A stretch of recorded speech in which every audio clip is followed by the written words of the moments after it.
अबुआ दिशम अबुआ राज की बात करने वाला धरती आबा बिरसा मुंडा था देशभक्त निराला। जल जंगल जमीन के इनके विचार थे महान, इसलिए मिलता है इनको चहुं और सम्मान, चहुं और सम्मान। नमस्कार दोस्तों, आप हैं igniting minds with doctor JP Dalal के साथ और आज इतिहास के पन्नों से हम खास टॉपिक निकाल के लाए हैं धरती आबा बिरसा मुंडा। जी हाँ, बिरसा मुंडा जिन्हें भगवान के नाम से जाना जाता है, जिन्हें इस धरती पर इस आदिवासी समाज में एक रोल मॉडल के रूप में जाना जाता है। और वो बिरसा मुंडा, उनका जन्म 15 नवंबर 1875 को रांची के पास होता है और बचपन में उनका नाम पड़ता है बृहस्पति, क्योंकि वो बृहस्पति को पैदा हुए थे और इसी से बिरसा पड़ा। लेकिन आदिवासी मूवमेंट की हम बात करें, उससे बैकग्राउंड में हमें एक बार समझना पड़ेगा कि किस प्रकार से फॉरेस्ट सोसाइटी और कॉलोनियलिज्म का हिस्ट्री वर्ल्ड में क्या था।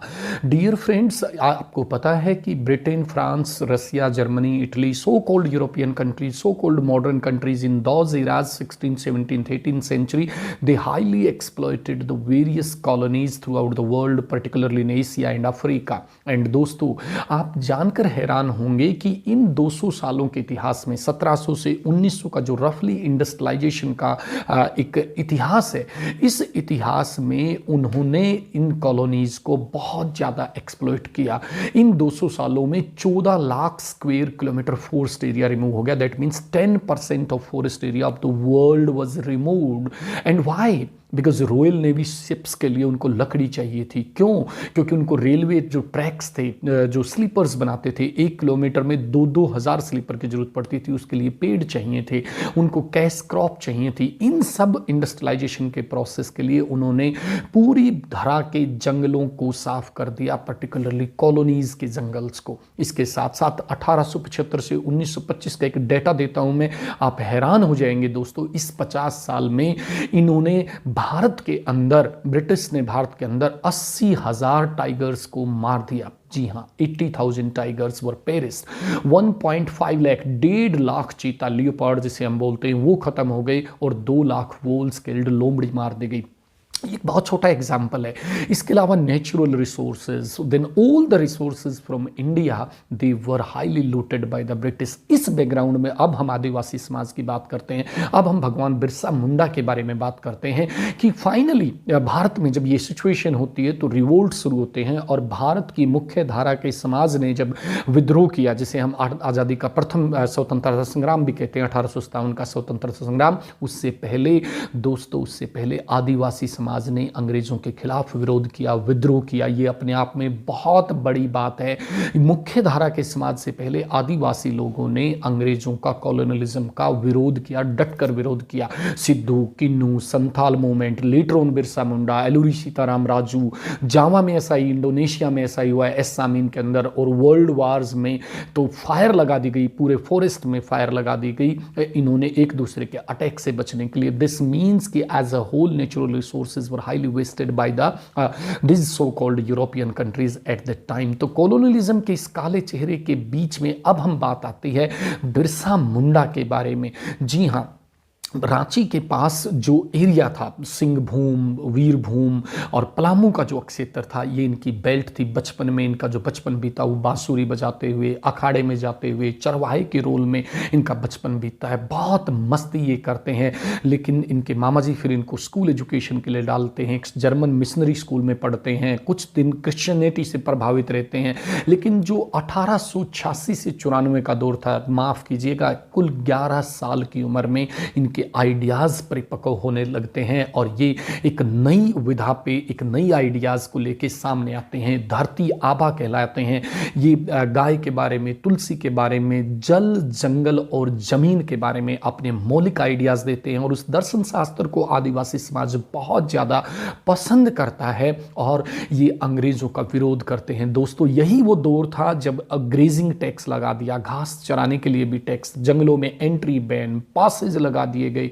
उन सब दौरों में 1865 का फॉरेस्ट एक्ट लागू कर दिया गया। इतनी बंदिशें लगा दी गई कि ये जो जंगल का जो समाज था, आदिवासी समाज था, जो हजारों हजार साल से वो जंगल के आसपास और जंगल के क्षेत्र में रहते था, उनके ऊपर हैवी कंडीशंस इंपोज कर दी गई बाय द कॉलोनियल पावर्स। और इसका विरोध करने का बीड़ा उठाते हैं बिरसा मुंडा। धरती आबा बिरसा मुंडा, जिन्हें एक प्रॉफिट, भगवान माना गया, इन्होंने एक नए धर्म का एक आइडिया दिया, घर वापसी, शुद्धि मूवमेंट, इन सब के बारे में अपने आइडियाज दिए। और इन्होंने जो था सिंहभूम, मानभूम और पलामू को अपना कार्य क्षेत्र बना लिया और अंग्रेजों के खिलाफ उलगुलन क्रांति की शुरुआत कर दी। जी हाँ दोस्तों, तीर, बर्छे, ट्रेडिशनल वेपन्स, और दूसरी तरफ टैंक्स, और दूसरी तरफ गोलियां, और दूसरी तरफ British heavy weapons were there. और ये एक लगातार संघर्ष चलता है। हाँ, ये सच है कि इनके जो आंदोलन है, उन्होंने एक क्रांति पैदा की, एक आग पैदा की। 1857 के बाद जो खालीपन आ गया था, वो 1885 से 1895 के दौर में 1900 तक उस दौर को एक नए दौर में लेके गए। इतने वायलेंट मेथड्स के द्वारा ब्रिटिश फोर्सेस को चैलेंज करना, न केवल चैलेंज करना, कुछ क्षेत्र में उनको डिफीट करना। और इनके जज्बे को, इनके हौसले को ब्रिटिशर्स भी मानते थे। इनके ऊपर इनाम रखे जाते हैं, स्पाई लगाए जाते हैं, पकड़े नहीं जाते। फाइनली ये एक आइडिया देते हैं, ब्रिटिशर्स को ओपोज करते हैं कि अबुआ राज सत्ते जाना, महारानी राज तंदू जाना, मतलब अपना राज, सौ देश की, सौ राज की, सौ भाषा की बात करते हैं। माफ कीजिएगा दोस्तों, यही टाइम था जब स्वामी दयानंद सरस्वती डीएवी के माध्यम से, आर्य समाज के माध्यम से इन्हीं बातों को फोकस कर रहे हैं। और इसी समय में, इसी दौर में जंगली समाज में, आदिवासी समाज में हमारे बिरसा मुंडा उसी स्वदेशी की बात कर रहे हैं। तो मीन्स ये कहते हैं कि ये जो हवा है, ये जो पानी है, ये जो जंगल है, ये जो नेचुरल रिसोर्सेज है, इसका कोई राजा या रानी हो ही नहीं सकता, चाहे वो भारतीय हो चाहे अंग्रेज का हो। ये आइडियाज इनके लोकल समाज को बहुत ज्यादा पसंद आते हैं, उन्हें भगवान का दर्जा देते हैं। इनके प्रीचर्स होते हैं, ये अपनी प्रीचिंग में हमेशा कहते हैं अबुआ दिशुम अबुआ राज, मतलब अपना देश, अपना राज। और फाइनली चक्रधरपुर के जंगल में धोखे से इनको 3 फरवरी 1900 को पकड़ा जाता है, फिर इनको जेल में डाल दिया जाता है। और ऐसे इंसिडेंट मिले हैं कि इनको जेल के अंदर पॉइजन दिया जाता है और 9 जून को ये परलोक सिधार जाते हैं। दोस्तों, 25 साल की उम्र में बहुत कम युवा क्रांतिकारी इस देश में, इस दुनिया में पैदा हुए हैं, जो 25 साल के अंदर, मींस जैसे जॉन कीट्स कहते हैं, lily flower of a day is far better than oak tree standing like for 300 years. 300 साल तक ओक ट्री खड़ा रहता है, उससे बेटर लिली फ्लावर को माना जाता है। तो इनकी जो लाइफ थी 25 साल की, वो एक लिली फ्लावर की तरह एक चहकती है, जूम पे आती है और सबको प्रभावित करती है। दोस्तों, बिरसा मुंडा ने 25 साल की एज में देश के लिए सर्वस्व त्याग कर दिया और इन्हीं के इस क्रांति के आधार पर ही, और इसीलिए इनको सम्मान भी दिया गया। और आज पूरे भारत में इनके जन्म दिवस को 15 नवंबर को जनजातीय गौरव दिवस के रूप में मनाया जाता है। भारत की पार्लियामेंट में इनका पोर्ट्रेट है। ये बहुत बड़े आदिवासी नेता, पूरी साउथ एशिया के सबसे बड़े आदिवासी नेता के रूप में जाने जाते हैं। भगवान के रूप में लोग इन्हें पूजते हैं। आदिवासी के अधिकारों के लिए अंग्रेजों जैसी ताकतवर शक्ति से लड़ना और उस दौर में लड़ना अपने आप में इन्हें अलग बनाता है, बड़ा बनाता है। Last but not the least मैं कहना चाहूंगा कि बिरसा मुंडा का जो कंट्रीब्यूशन था वो इतना बड़ा था, उसके लिए चंद लाइनें आप सुनेंगे।